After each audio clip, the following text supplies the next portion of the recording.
হাতি আছে, গন্ধ শুকে যে বুঝতে পারো, গন্ধটা কেমন? গন্ধটা কাদা কাদার মতো। এই কিছুদিন আগে আমাদের এইদিকে একটা মানে ওই হাঁসকে অজগর সাপ গিলে ফেললো। প্রচুর হাতি নামে এখান থেকে, এই গাছগুলোতে গা ঘষে দেখুন। আর বাঘের গন্ধ কেমন? বাঘের গন্ধ পচা পচা।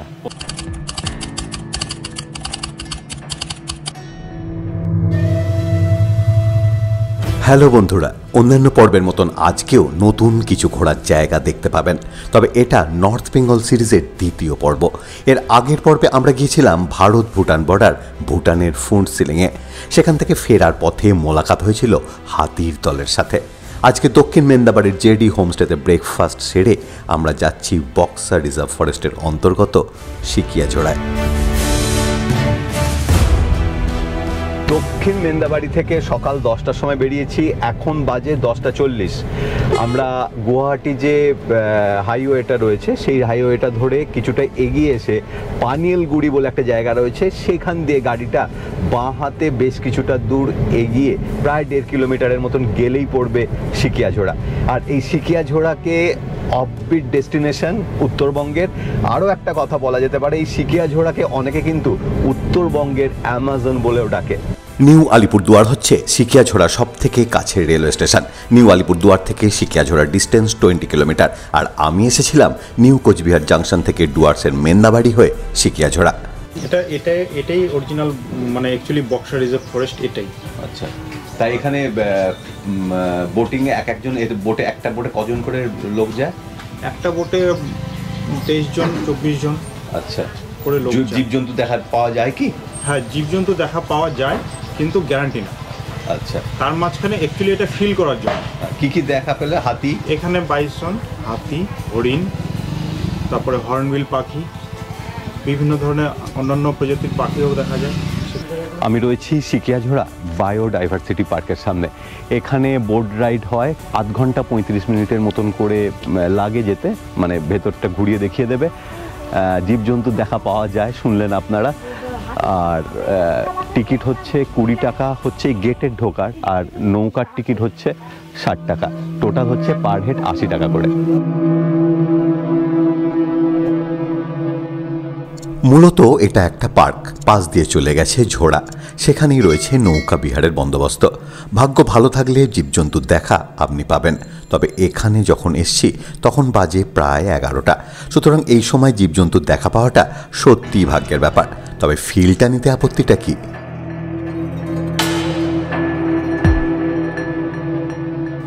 একটাই নৌকো চলাচল করছে দেখলাম, সুতরাং সে যতক্ষণ না প্যাসেঞ্জারদের নিয়ে আসে ততক্ষণ পর্যন্ত পার্কের এদিক থেকে ওদিক বিক্ষিপ্তভাবে ঘুরতে লাগলাম। কিছুক্ষণ বাদেই চলে এলো আমাদের নৌকো।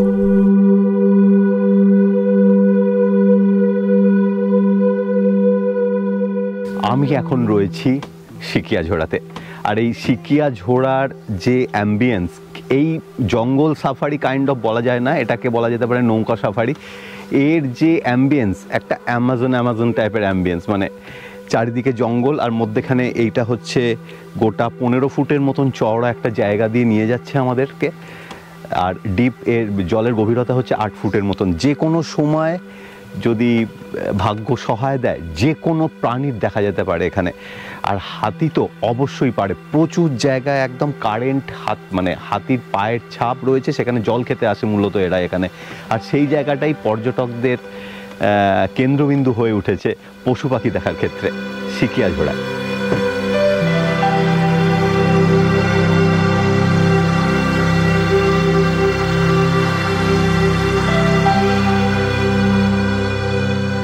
এই জায়গাটার নাম সিকিয়াঝোড়া কেন? এটা ওই নদীটা ঝর্ণা থেকে আসছে তো, ঝর্ণাকে যেহেতু ঝাড়া বলে, সেই অর্থে ওই ঝাড়া থেকে যে ঝোড়া, কোন নদী, কোন ঝর্ণা থেকে আসছে এটা? এটা নির্দিষ্ট কোনো ঝর্ণা নেই, পাহাড়ে অনেক ছোট ছোট। আচ্ছা, এখানে দেখছি অনেকগুলো স্লিপার, এই যে দাগগুলো রয়েছে এগুলো কি সব হাতির? হাতি আসে, প্রতিদিনই প্রায় হাতি আসে। আচ্ছা, আজকে এগুলো কারেন্ট দাগ একদম। ভুটিয়া ভাষায় সিকিয়া মানে চিরুনি আর ঝোড়া মানে ছোটোখাটো জলস্রোত। এই সিকিয়া ঝোড়া বক্সা রিজার্ভ ফরেস্টের মধ্যে দিয়ে প্রবাহিত হয়ে পানিয়ালগুড়িতে জয়ন্তী পাহাড় থেকে প্রবাহিত বালা নদীর সাথে মিশেছে।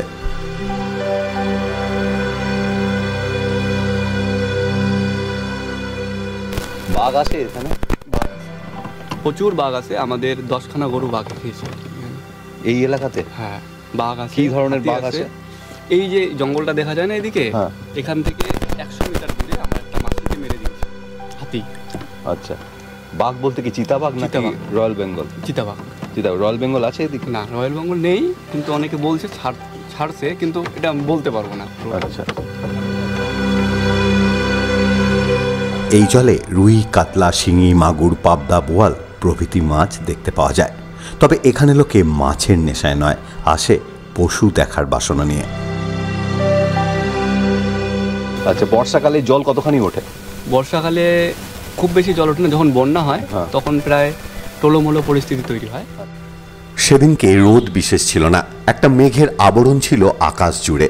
তার ফলে ছবি ঝকঝকে না উঠলেও আরামদায়কভাবে ভ্রমণ করেছিলাম সারা দিন। এই যে সরু জায়গাটা যাচ্ছে এর ভেতর দিয়ে কি যাওয়া যায়? এর ভেতর দিয়ে বোট যাবে না? বোট যাবে না, এমনি যাওয়া যায়। বিভিন্ন খাড়ি এগুলি। আচ্ছা, খাঁড়ি টাইপের। বিক্রি হচ্ছিল কিছুদিন আগে।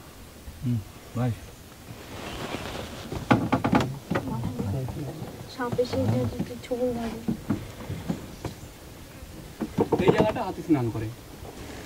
এই বড় এটা, এই তো এখানে এইদিকে নামে, এইদিকে উঠে, এই যে এই জায়গাটা, এই যে এখান থেকে নামে, এদিক থেকে নেমে পুরো জলের ভেতর, এখান থেকে নামে, শুধু এইদিকেও নামতে পারে। জলের ভেতর দিয়ে গিয়ে ওদিকে চলে যায়। এই তো বড় পুকুর। আচ্ছা, এই বড় মতন জায়গাটাতে সুইমিং পুল, হাতি সুইমিং পুল। হাতি সুইমিং পুল। যে এখন গরমের দিন আসছে, হ্যাঁ, এখন আবার এই হাতি জলেই বেশিক্ষণ থাকবে। আচ্ছা, এটা হাতি সুইমিং পুল। এই যে ওগুলি মাটিগুলি খুঁড়ে গেছে না, হ্যাঁ। ওগুলি কিন্তু হাতির দাঁত লাগাই দিতে, দাঁত, ওই দাঁতগুলি হাড়ি টাড়ি নিলে ওখানেই রান্না ফান্না করে। দেখতে পাচ্ছ? কিন্তু ওই দেখুন না, ওরকমই আর কি, মাংস পাইলে হাতির পায়ের নখ বা ওই জাতীয় কিছুর আঁচড়ের দাগ দেখতে পাচ্ছেন এখানটা? এখান থেকে নামে প্রচুর হাতি নামে এখান দিয়ে। দাগ হচ্ছে।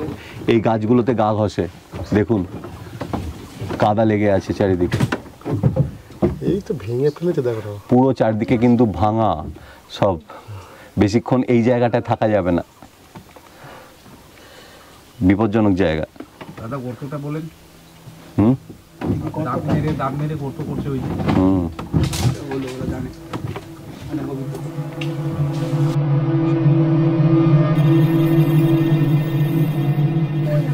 শুনুন,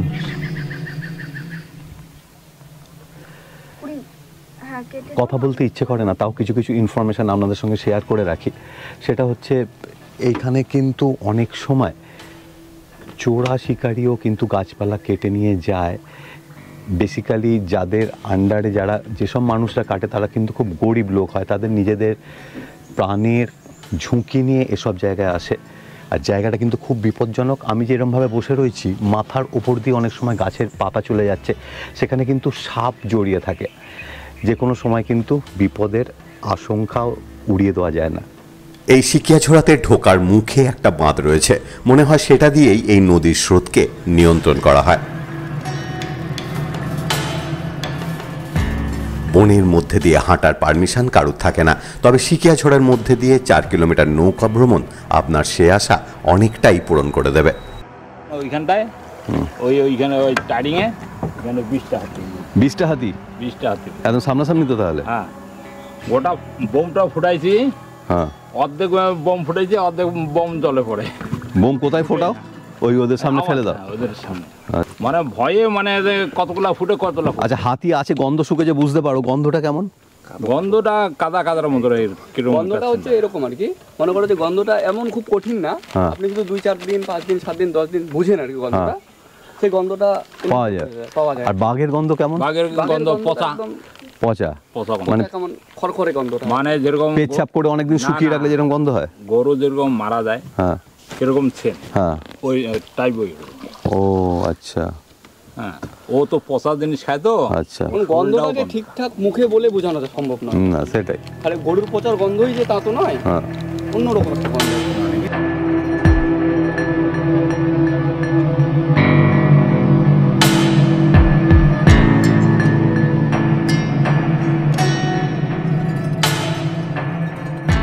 এই তারগুলো কিসের জন্য যে তারগুলো দেওয়া রয়েছে এগুলো? হাতি হাতি কি করবে এখানে? গ্রামে ঢুকে তো হাতি, হ্যাঁ মানে রাত্রে 6টার সময় চালু করবে, হ্যাঁ যেহেতু হাতি যদি টাচ করে, হ্যাঁ হ্যাঁ, হাতি শর্ট হাতি শর্ট খায় ওখানে। এগুলো কি ডিসি কারেন্ট না এসি কারেন্ট? ডিসি না এসি? এসি না নর্মাল? নর্মাল না, ডিসি কারেন্ট। হ্যাঁ, ডিসি কারেন্ট। ও এইগুলো সব। আচ্ছা, এখন কোনো তারে কারেন্ট নেই সন্ধ্যে 6টা থেকে সকাল 6টা। কারেন্ট ডিসি হয় এসি হয় এটা তো আসতে জানো না।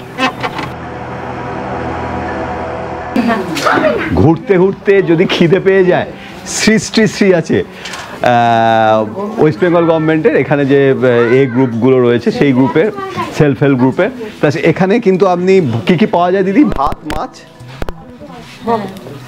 ভাত পাওয়া যায়, মাছ ভাত, মাংস ভাত পাওয়া যায়। মাছ ভাত কত? মাছ ভাত 150 টাকা। আচ্ছা, সবজি থাকবে, ডাল থাকবে? সবজি থাকবে, ডাল থাকবে, পাপড় থাকবে। বাহ।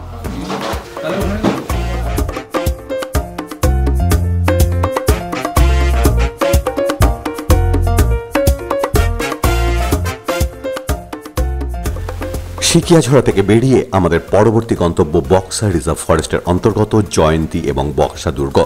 এই বক্সা রিজার্ভ ফরেস্টে ঢোকার জন্য বন দপ্তরের চেকপোস্টে আপনাকে জানাতে হবে গাড়ির নাম্বার এবং গাড়ির আরোহীর যে কোনো একজনের আধার কার্ডের নাম্বার।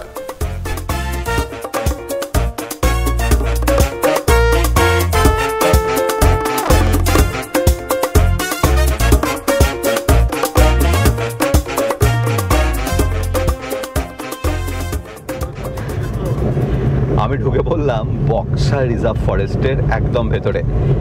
ডুয়ার্সের বেশিরভাগ জায়গা কিন্তু বৃহস্পতিবার দিন বন্ধ থাকে। এই গেটটাতেও লেখা রয়েছে বৃহস্পতিবার বন্ধ। আমরা মেন্দাবাড়ি মানে দক্ষিণ মেন্দাবাড়ি থেকে কিছুটা দূর এই গুয়াহাটি রোড ধরে কিছুটা দূর এগিয়ে এসে ডান দিকে ঘুরে আবার বাঁ দিকে গেলেই কিন্তু এই বক্সা রিজার্ভ ফরেস্টের এই কোর এরিয়াটা পড়ে, তার ভেতর দিয়েই রাস্তা। তবে আমি এখন যাচ্ছি জয়ন্তীতে, সেখান থেকে আমরা যাব বক্সা ফোর্ট এবং বক্সা ফোর্ট অবধি ওঠার ইচ্ছে আছে। আর এই রাস্তাটাও কিছুটা আপনাদের ধরে দেখানোর চেষ্টা করছি।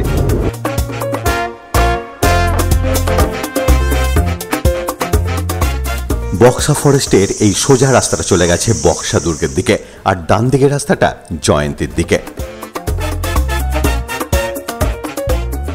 রাস্তার দুদিকে লম্বা লম্বা গাছ, আর এই দুপুরেও একটা সোঁদা গন্ধ ছড়িয়ে রয়েছে জঙ্গলময়। জঙ্গলে একটা প্রবাদ চালু আছে, জঙ্গলে আপনি জানোয়ারদের না দেখতে পেলেও তারা কিন্তু আপনাকে খেয়াল রাখছে। প্রায় 750 স্কোয়ার কিলোমিটার জুড়ে অবস্থিত বক্সা রিজার্ভ ফরেস্ট দক্ষিণ ভুটানের সাথে ভারতের সংযোগ রক্ষা করেছে। মূলত এখানে রয়েছে বাঘ, হাতি, বাইসন এবং প্রচুর পাখি। শঙ্কোষ, রায়ডাক, জয়ন্তী, চূর্ণিয়া, ডিমা এবং নোনানী নদী বক্সা জাতীয় উদ্যানের মধ্যে দিয়ে বয়ে গেছে। তবে আমি এখন জয়ন্তীর পথে। জয়ন্তীর উল্টো দিকে ভুটানের পাহাড়টা কালো করে রয়েছে, যেন মনে হচ্ছে এক্ষুনি বৃষ্টি নামলো বলে। আর আমি এখন দাঁড়িয়ে রয়েছি জয়ন্তী নদীরই ওপর। নদীটা পুরোটাই শুকনো, নুড়ি পাথর বালির ওপর দিয়ে হাঁটতে লাগলাম। দেখলাম নদীর ওপর রয়েছে একটা পুরনো ভাঙাচোরা ব্রিজ।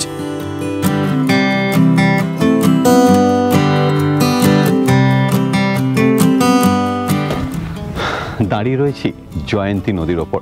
তা জয়ন্তী নদীতে এখন কিন্তু কোনো জল নেই।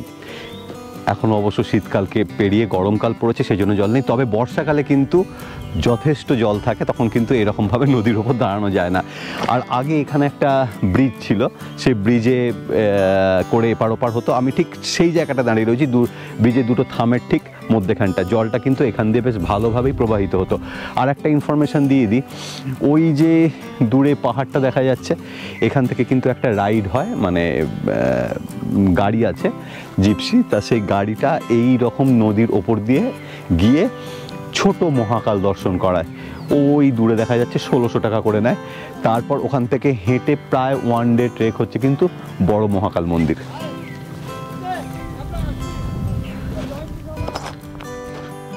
বক্সার রানী হলো জয়ন্তী। জয়ন্তীর বুক থেকে নিয়মিত বালি পাথর না তোলার জন্য জয়ন্তীর উচ্চতাও নাকি বৃদ্ধি পাচ্ছে। তার ফলে বর্ষাকালে জয়ন্তীর আশেপাশের গ্রামও চলে যাচ্ছে বন্যার কবলে। পর্যটকদের দাবি জয়ন্তীকে উপভোগ করতে হলে থাকতেই হবে নদীর ধারে কোনো হোমস্টে বা হোটেলে। সেখানেই বিপত্তি। জয়ন্তীর ধারে হোটেল ও হোমস্টেকে নিয়ে হাইকোর্ট এবং সুপ্রিম কোর্টের রায় অস্তিত্ব সংকটে উত্তরবঙ্গের পর্যটক মহল। একটি রায়ের পরিপ্রেক্ষিতে জাতীয় পরিবেশ আদালত বক্সা ব্যাঘ্র প্রকল্পের ভেতর অবৈধ অর্থনৈতিক কার্যকলাপ বন্ধ করার নির্দেশ দিয়েছে।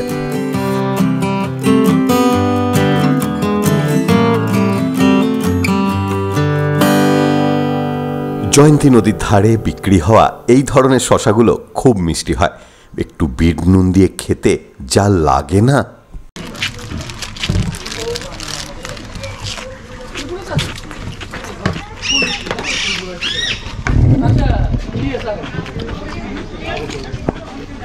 আজকের ভিডিও আর বাড়ালাম না, তবে এই জয়ন্তী থেকে ফেরার পথে আমরা গিয়েছিলাম বক্সা ফোর্টে। সামনের পর্বে নিয়ে আসবো সেই ভিডিও। বক্সা ফোর্টের ইতিহাস, সেখানে ইংরেজদের নৃশংসতা, সমস্ত কিছু থাকবে সেই ভিডিওতে। সঙ্গে থাকবেন কিন্তু। আমার সামনে যেটা রয়েছে এটা কিন্তু বক্সা ফোর্ট। বক্সা ফোর্টের ভাঙাচোরা অংশটা কিছুটা রেস্টোর করা হয়েছে, কিছুটা ভেঙে চুরে রয়েছে।